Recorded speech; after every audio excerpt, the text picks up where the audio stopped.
First question है, that is मैं उसको पढ़ देती हूँ, एक्सप्लेन कर देती हूँ ताकि आपको प्रॉब्लम ना हो.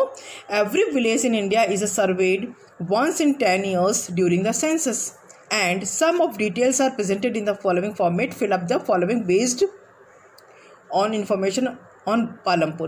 Means कि every village in India, not only a village, even in cities also or urban areas also, कि 10 years के दौरान 10वें साल के दौरान क्या है, सेंसस होता है, जनगणना होती है. हर 10 साल पे जनगणना होती है. ठीक है. सो कुछ जो इन्फॉर्मेशन प्रोवाइड की जाती हैं. सो उन्होंने एक फॉर्मेट हमको दिया है, ये वाला फॉर्मेट और ये वाला फॉर्मेट उन्होंने हमको दिया है. सो इन फॉर्मेट के जो है उन्होंने कुछ हमें इन्फॉर्मेशन जो है वो इसमें विलेज पालमपुर की फिलअप करनी है. फॉर्मेट में उन्होंने दिया है लोकेशन ए, बी सेक्शन में total area of the village, जैसे हमारे घर का टोटल एरिया कितना है, कितने स्क्वायर फीट में बना हुआ है या कितने डेसिबल में बना हुआ है ना. और लैंड यूज़, कितना लैंड यूज़ होता है इन हेक्टर्स हमें बताना है.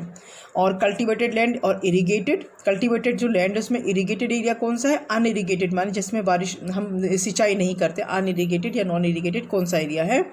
And the next information is land not available for cultivation, माने लैंड जो कि कल्टीवेशन के लिए अवेलेबल नहीं की गई. इनमें कौन सी लैंड आती हैं, एरिया कवरिंग ड्वेलिंग, जहाँ पे जो अपने एनिमल्स को लेके जाते हैं वो एरियाज़, रोड्स, पॉन्ड्स है ना, सड़कें हैं, जो तालाब हैं, पानी वाले पॉन्ड्स हैं, वो और जो ग्रेजिंग जहाँ पे हम एनिमल्स को ग्रेज कराने के लिए लेके जाते हैं, ग्रेजिंग ग्राउंड्स हैं, वो कितना है, तो वो उन्होंने बताई दी. यहाँ पे 26 हेक्टर्स है. But we have to fill up this portions. And the D section, in the D section facilities इन्होंने पूछे कि एजुकेशनल फैसिलिटीज़ किस तरह की, मेडिकल फैसिलिटीज़ किस तरह की, मार्केट फैसिलिटीज़ किस तरह की, इलेक्ट्रिसिटी सप्लाई कैसी है, कम्युनिकेशन कैसा है यहाँ का, और नियरेस्ट टाउन जो है पालमपुर के नियरेस्ट टाउन कौन सा है. सो ये हमें फिलअप करना है. सो चलिए हम देखते हैं इसका आंसर. यस, उन्होंने पूछा था इरीगेटेड और अनइरीगेटेड, हम बताते हैं. लोकेशन जो इन्होंने पूछी थी, तो 3 kilometre away from Raiganj village, Raiganj village से वो कितना दूरी पे, 3 किलोमीटर डिस्टेंस पे है, से दूरी पे है. Total area of the village इन्होंने पूछा था हमसे कितना था बी सेक्शन में. So total area of village जो है 226 हेक्टर्स है. लैंड इरीगेटेड, वो लैंड जिसमें इरीगेशन होता है, जिसमें सिंचाई की जाती है, that is 200 hectares. And unirrigated जहाँ पे बारिश वो सिंचाई नहीं की जाती है, दैट इज़ नील, माने बिल्कुल नहीं है, माने जिसमें सिंचाई नहीं की जाती वो एरिया तो यहाँ पे है ही नहीं. एंड द सेकंड जो डी सेक्शन में उन्होंने क्वेश्चन पुटअप किया था कि फैसिलिटीज़ हमें बतानी थी. So in educational 2 primary schools are there, मैंने पालमपुर में 2 तो प्राइमरी स्कूल्स हैं एंड 1 हाई स्कूल है. एंड मेडिकल फैसिलिटीज़ में 1 गवर्नमेंट प्राइमरी हेल्थ सेंटर यहाँ पे है और 1 जो है प्राइवेट डिस्पेंसरी, मतलब किसी प्राइवेट डॉक्टर ने डिस्पेंसरी खोली होगी, और दूसरा 1 गवर्नमेंट प्राइमरी हेल्थ सेंटर भी है यहाँ पे. इलेक्ट्रिसिटी सप्लाई कैसी है, most of the houses have electricity connection, अधिकतर घरों में क्या है, इलेक्ट्रिसिटी कनेक्शन भी है. कम्युनिकेशन, यहाँ पे संचार माध्यम किस टाइप का है. सो पोस्ट यहाँ पे अवेलेबल है, पोस्ट ऑफिस है, टेलीफोन है, यहाँ पे टेलीविज़न है, मान इन माध्यमों से हम यहाँ पे कम्युनिकेशन भी हो पाता है in Palampur areas. And the nearest town of the Palampur area is Shahpur. Shahpur area जो है पालमपुर के नियर अबाउट है. And the second question is modern farming methods required more inputs which are manufactured in industries. Do you agree?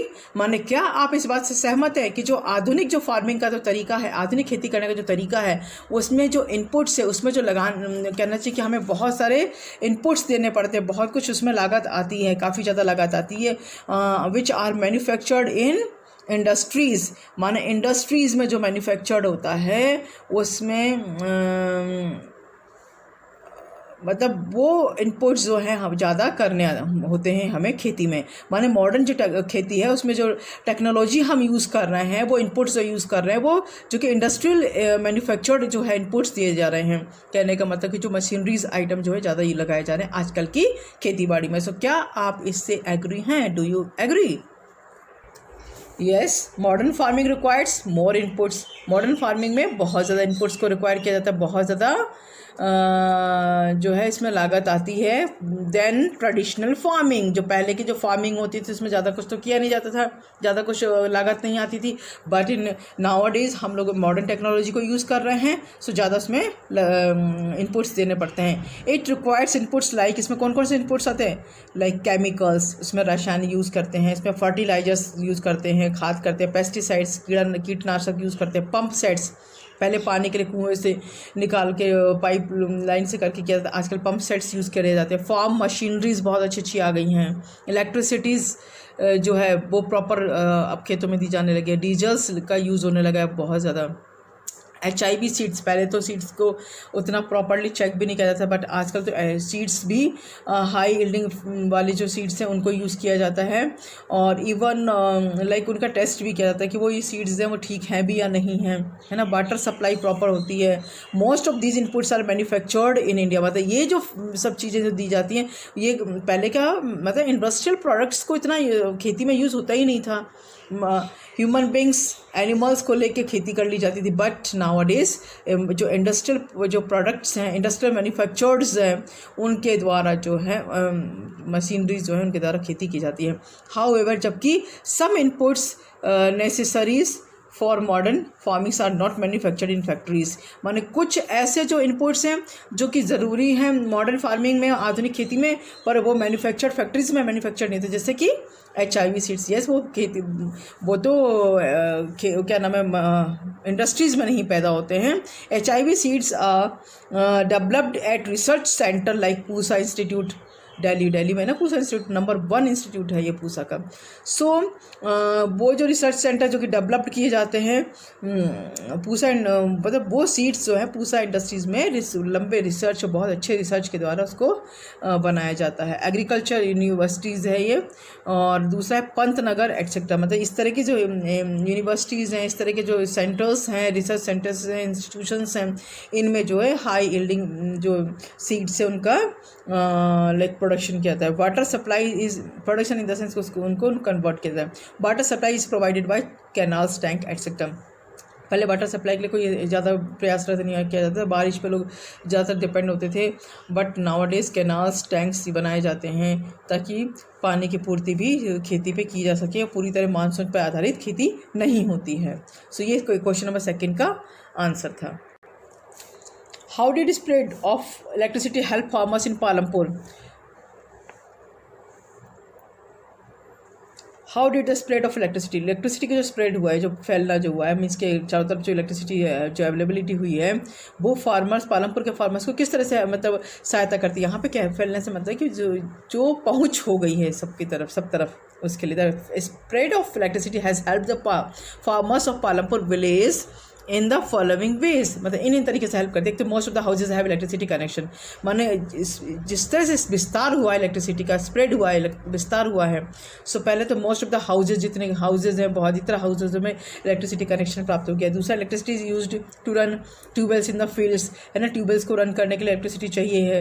Electricity is used in various types of small business, छोटे छोटे जो business है उनमें भी electricity चाहिए।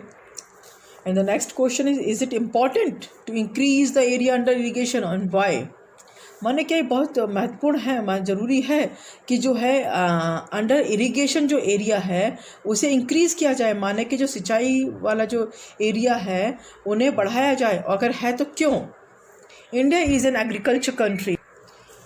So India is an agriculture country. हमारा जो India है वो एग्रीकल्चर कंट्री है, खेती पे आधारित देश है हमारा। और नियरली 2/3 ऑफ द पीपल जो हैं हमारे कंट्री के जो हैं 2/3 जो लोग हैं आर डिपेंडेंट, किस पे डिपेंड करते, किस पे निर्भर करते हैं, on farming for their livelihood. अपने जीवन यापन के लिए वो फार्मिंग पे ही डिपेंड करते हैं। But of the total cultivated area in the country, but total जो कल्टिवेटेड एरिया है हमारे देश का जो है a little less than 40% irrigated even today. माने 40% से थोड़े ही कम है जो कि जिसमें कि इरिगेशन जो है आज की डेट में इरिगेशन होता है, सिंचाई होती है। इन द रिमेनिंग एरिया जो बचे हुआ एरिया है, farming is largely dependent on rainfall which irregular and uncertain, which is irregular uncertain means कि जो बाकी बचा हुआ, माने 40% से थोड़ा ही कम अगर कहेंगे कि हम जो है वो केवल उनमें हम लोग सिंचाई करते हैं, बाकी उससे जो बचा हुआ है जो एरिया है वो जो है फार्मिंग, उस अधिकतर एरिया जो है रेनफॉल पे ही डिपेंडेंट है, बारिश पे ही डिपेंडेंट है, मानसून पे ही डिपेंडेंट है, जो कि बारिश भी जो है अनसर्टेन है, इर्रेगुलर है ना। लगातार जो रेगुलर बारिश भी नहीं होती और साथ ही वो अनिश्चित भी रहती है। Modern farming methods can not be used in the absence of assured adequate water supplies। जो मॉडर्न फार्मिंग जो है उसका जो मेथड है वो can not be used in the assured adequate water supply, माने कि अगर ये फिक्स हो जाए, इसकी सर्टेनिटी हो रहे कि भाई बारिश होगी, वो सॉरी पानी अवेलेबल है, तो हम इस मॉडर्न मेथड टेक्नोलॉजी को भी हम इसमें यूज़ कर सकते हैं। बट प्रॉपर जो अप्रोप्रिएट क्वांटिटी में जो है अगर वाटर नहीं है, पानी नहीं है, तो मॉडर्न मेथड टेक्नोलॉजी भी यूज़ नहीं की जा सकती। India can not achieve the goal of self sufficient in food grains. India जो है वो अचीव नहीं कर सकता है कि अगर पूर्ण निर्भरता जो अगर हम चाहे फूड ग्रेन्स के में जो है चाहें कि हम वो उद्देश्य को प्राप्त कर लें कि हम पूर्ण निर्भरता हमें मिल जाए। So unless the area under irrigation is increase, जब तक कि हम इरीगेशन एरिया जो है नहीं बढ़ाएंगे तब तक हमारा जो ये गोल है, goal of sufficiency in food grains not be possible, संभव नहीं हो सकता है। तो ये हमारा जो क्वेश्चन नंबर 4 है। इसलिए क्या ज़रूरत है कि हम अंडर एरिया जो इरीगेशन का उसे इंक्रीज करें। अगर हमने इंक्रीज़ किया तो डेफिनेटली हम इस गोल को अचीव कर पाएंगे। Question number 5, construct a table. एक टेबल कंस्ट्रक्ट करनी, टेबल का निर्माण करना है ऑन द डिस्ट्रीब्यूशन, वितरण के आधार पर, ऑफ लैंड्स के वितरण के आधार पर। कितने फैमिलीज़ का? 450 फैमिलीज़ ऑफ पालमपुर की 450 फैमिलीज़ के बीच में किस प्रकार का जो लैंड्स का डिस्ट्रीब्यूशन है वो हमको एक टेबल बनानी, एक ढांचा खाका बनाना है, उसका निर्माण करना है। चलिए देखते हैं।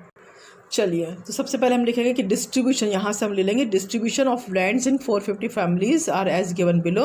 सो lands between the farmers of Palampur को हम किस तरह का कर रहे हैं वो देख रहे हैं। सो लैंड इन हेक्टर में हमको बताना है, तो लैंड्स लिखेंगे यहाँ पे लैंड इन हेक्टर्स और नंबर ऑफ फैमिलीज कितनी है। सो 0 हेक्टर तो जो है वो 150 फैमिलीज को है, माने कि 150 फैमिलीज वो हैं जिनके पास जो है लैंड बिल्कुल भी नहीं है, 0 लैंड है। सो 150 फैमिलीज जो हैं जो कि 0 लैंड के आधार, मतलब 0 लैंड उनके पास है ही नहीं। एंड लेस देन 2 माने 2 हेक्टर से भी कम जो लैंड है वो कितनी फैमिलीज है? 240 फैमिलीज, माने 240 फैमिलीज वो है जिनकी कि 2 हेक्टर से भी कम जिनके पास लैंड्स हैं। And more than two hectare से भी ज़्यादा फैमिलीज, ज़्यादा हेक्टर से भी ज़्यादा लैंड जो किसके पास है?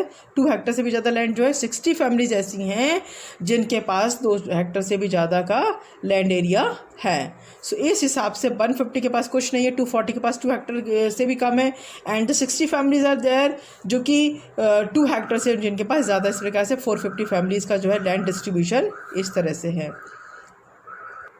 Question number 6, why are wages for farm labourer in Palampur less than minimum wages? ठीक है। सो इन्होंने क्वेश्चन में पूछा है कि मतलब जो वेजेस उनको दिया जाता है फार्म लेबरर्स को, फार्म में काम करने वाले जो लेबर को जो वेजेस दिया जाता है, जो मेहनताना दिया जाता है पालमपुर के जो है, उनका मिनिमम वेजेस से भी क्यों कम है? मिनिमम वेजेस क्या होता है? मिनिमम वेजेस जैसे कि गवर्नमेंट निर्धारित करती है, गवर्नमेंट इसको डिटरमाइन करती है मिनिमम वेजेस की इतने वेज से, इतने रुपए से कम किसी को रुपए नहीं देना चाहिए, मतलब जो है रेट नहीं देना चाहिए। सपोज कि गवर्नमेंट ने डिसाइड कर दिया 60 रुपीज़ इनका रेट है या 50 रुपीज़ रेट, तो हमको उससे कम नहीं देना है। सो क्या कारण है कि वहाँ के जो लेबर जो है पालमपुर एरियाज़ के उनको उससे भी कम दिया जाता है? So farm workers at Palampur village get lower wages. जो फार्म वर्कर्स है पालमपुर विलेज के उनको लोअर वेजेस मिलता है, बहुत निम्न जो मेहनताना मिलता है, वेतनमान मिलता है। द मिनिमम वेजेस से भी फिक्स्ड बाय द गवर्नमेंट जो फिक्स करते हैं उससे भी उनको कम मिलता है। The minimum wages for a farm labour is fixed at 60 rupees per day, माने पर डे उनको 60 रुपीज़ दिया जाना चाहिए, गवर्नमेंट ने डिसाइड किया है। बट लेकिन from labour get only 35 to 40, 35 से 40 के बीच इनको मिलता है। This happens because of heavy competition. ये होता है किसके कारण? एक बहुत भारी जो इनके बीच में प्रतियोगिताएं चल रही हैं, कंपटीशन चल रहा है, काम लेने का, काम छीनने प्राप्त करने का, उसके कारण works among from labourers at Palampur village means कि वहाँ पे जो है वर्कर्स बहुत ज़्यादा हैं, है ना, काम कम है। सो इसलिए कम पे भी लोगों को अगर काम करा लेते हैं लोग, क्योंकि लेबर बहुत ज़्यादा है और काम बहुत कम है, इस हिसाब से वो काम कम, पैसा कम देते हैं, कम पैसे पे भी इनको लेबर को ले लेते हैं, just because of heavy competition चला है वर्कर्स के बीच में, फार्म लेबरर्स के बीच में। Question number 7, in your region talks to 2 labourers, choose either labourers or labours working at construction cities, what wages to do they get do they get, and are they paid in cash or kinds? Do they get work regularly? Are they in debt? Means कि वो ऋणी है, वो कर्ज में है, या उनको रेगुलर जो काम मिल भी रहा है कि नहीं मिल रहा है। साथ ही उन्होंने पूछा कि ये जो 2 लेबरर्स की हमको बात करनी है और उनमें से चूज़ करना है कि क्या वो फार्म लेबरर है या वो labourers working in construction sites पे जो काम कर रहे हैं, और उनका जो है क्या वेजेस मिल रहा है, क्या जो उनको और किस तरह से उनको पेड किया जा रहा है, क्या उनको कैश दिया जा रहा है, कोई और मोड में उनको पैसा दिया जा रहा है। Do they get work regular, क्या उनको काम समय पे मिल रहा है, और मतलब बराबर उनको काम मिल रहा है, और क्या वे डेप्टे हैं, वो क्या वो ऋणी हैं। So after talking two forms labour it was found that they were getting 50 per day, दे उनको 50 पर डे मिल रहा है, और वो उन्हें कोई काम रेगुलरली नहीं मिल रहा है, और देवर जो है बीइंग पेड इन कैश, उनको जो दिया भी जा रहा है वो कैश में दिया जा रहा है। Both of them had borrowed some money from the money lenders, मानी कि वो डेप्ट हैं, मनी मीन्स कि वो कर्जदार हैं। वो दोनों ही को जो है पैसा जो मनी लेंडर से, साहूकारों से लेना पड़ रहा है अपने लाइवलीहुड के लिए। Next question number 8, what are the difference between different way of increasing production on the same piece of land. माने एक ही पीस पे जो है हम डिफरेंट तरीके से जो है प्रोडक्शन को इंक्रीज़ कर सकते हैं, वो कौन से तरीके हैं। What are the different way, वो कौन से तरीके हैं जिसमें हम इंक्रीज़ कर सकते हैं, प्रोडक्शन अपना बढ़ा सकते हैं। और यूज़ एग्जाम्पल टू एक्सप्लेन, और इसको एक्सप्लेन करने के लिए एग्जाम्पल देना है हमको, है ना। Way of increasing production of the same piece of land जो है वो कौन सा, land areas under cultivation is particularly fixed, मतलब पर्टिकुलरली फिक्स्ड होता है। Hence something should be done in to increase production on the same piece of land, है ना। सेम पीस ऑफ लैंड पे प्रोडक्शन बढ़ाने के लिए, इंक्रीज़ करने के लिए जो है हमें कुछ करना चाहिए, है ना, कुछ तो ऐसा किया जाना चाहिए। There are 2 way of increasing, 2 तरीके हैं उसको इंक्रीज़ करने के लिए, वो 2 तरीके हम बताते हैं। There are 2 ways of increasing farm produce on the same piece of land. These are, माने फार्म प्रोड्यूस जो है, फार्म पे जो प्रोड्यूस किए जाते हैं उनको किस तरह से हम बढ़ाएंगे, उनके 2 तरीके बताए इन्होंने। एक तो मल्टीपल क्रॉपिंग बताइए, दूसरा मॉडर्न फार्मिंग मेथड्स होता है। मल्टीपल क्रॉपिंग माने it is the most common way of increasing production, बहुत ही सामान्य तरीका है ये। On a given piece of land, जो पीस है, जो मान लो जो लैंड एरिया जो दिया गया है, अंडर इट इसमें क्या करना है हमें, more than 1 crop is grown on the same piece, उस पीस पे 1 से ज़्यादा क्रॉप्स हमको लगानी है। Of lands during the year, एक साल में उस लैंड एरिया में एक से कहीं ज़्यादा हमको 1 से ज़्यादा हमको क्रॉप्स जो है वो वहाँ पे लगानी है, ग्रो करनी है। India farmers should grow at least 2 main crops in a year, जो इंडिया फार्मर्स होते हैं वो दो जो मुख्य जो क्रॉप्स हैं वो ईयर में लगाते हैं, ग्रो करते हैं। In India some farmers are growing a 3rd crops also over the past 20 years, लेकिन 20 साल, लगभग 20 साल हो चुके हैं, पिछले 20 सालों से देखा जा रहा है कि जो इंडियन फार्मर्स जो है वो तीसरी क्रॉप्स भी उन्हीं एरियाज पे, उन्हीं लैंड पे लगा रहे हैं। मॉडर्न फार्मिंग मेथड्स क्या है, मतलब मॉडर्न फार्मिंग मेथड्स को हम यूज़ करके जो है अपने प्रोडक्शन को इंक्रीज़ कर सकते हैं। Production on the same piece of the land can also increase by adopting modern farming methods. अगर हमने मॉडर्न फार्मिंग मेथड्स को अडॉप्ट कर लिया, उसको स्वीकार कर लिया, उसको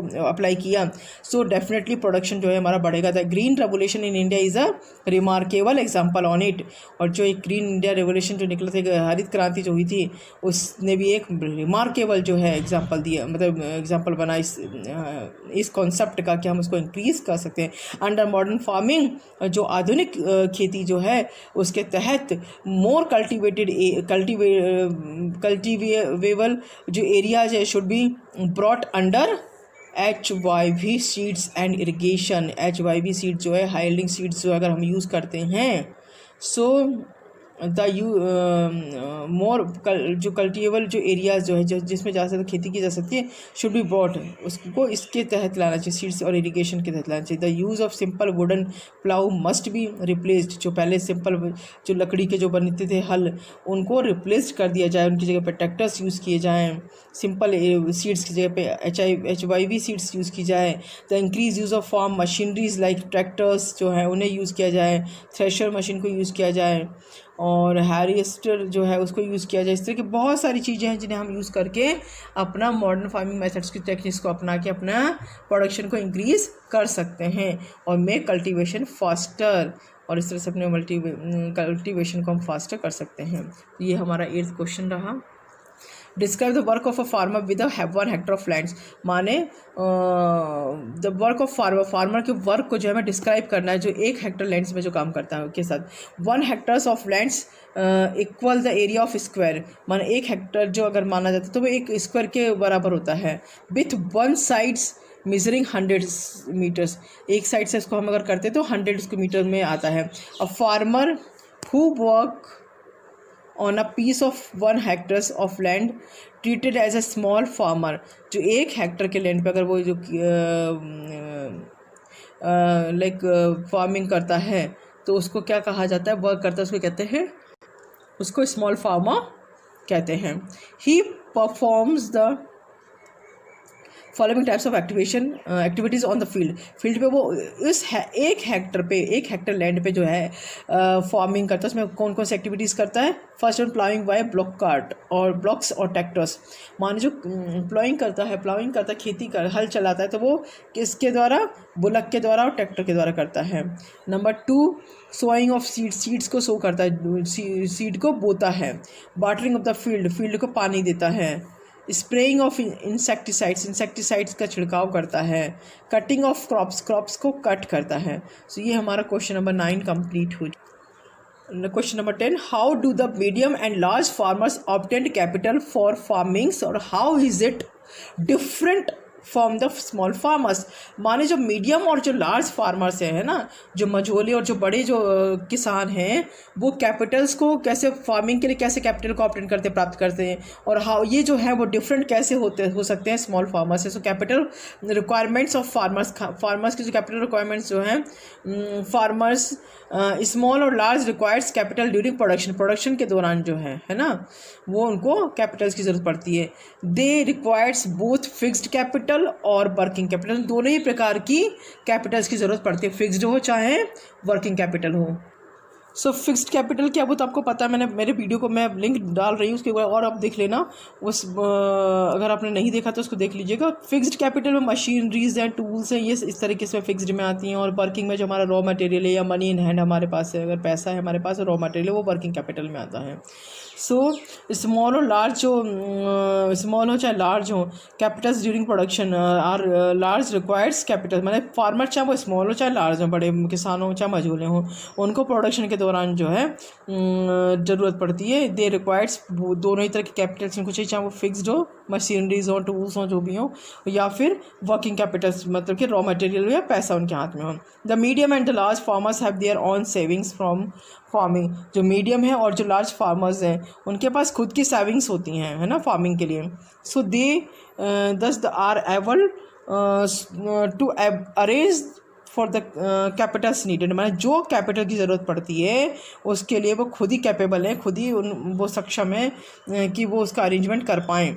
these farmers sell the surplus farms products in the market, जो उनके पास एक्स्ट्रा और सरप्लस जो उनके पास प्रोडक्ट्स था उसको मार्केट में वो सेल कर देते हैं। A part of this earning is saved, और जो पैसा बचता है इससे उसको वो सेव करते हैं, उसे बचा के रखते हैं। And used for buying capital item, और उसको कैपिटल आइटम को ख़रीदने के लिए उसको यूज़ करते हैं। Item such as farm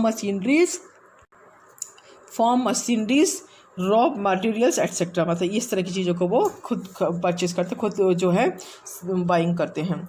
but small farmers have to borrow money to arrange the capital for the capitals, माने अब जो छोटे जो फार्मर्स होते हैं उनको जो है ये दोनों तरह के कैपिटल्स को, चाहे फिक्स्ड कैपिटल्स हो चाहे वो लाइक वर्किंग कैपिटल्स हो, उनके लिए उनको जो है मनी लेंडर्स से जो है लैंड बोरो करना पड़ता है, किसी और से उधार लेना पड़ता है। तो borrow from the large farmers, या तो बड़े किसानों से लेंगे या फिर मनी लेंडर्स से लेंगे, है ना, मनी लेंडर्स लेंगे। ऑन द और ट्रेडर्स जो व्यापारी जो हैं उनसे लेंगे। Who supplies them various inputs, जो उनको कुछ विभिन्न प्रकार के जो इनपुट्स सप्लाई करते हैं, की पूर्ति करते हैं फॉर जो कल्टीवेशन के लिए, या वो उनसे उधार लेंगे। The rate of interest on such loans is very high, और जो उन्होंने मनी लेंडर से जो लैंड किया है, जो बोरो किया है मनी, उसका वो जो है या जो भी इनपुट्स लिया है उसका वो बहुत ज़्यादा high charge rate of interest रखते हैं। On next question number 11.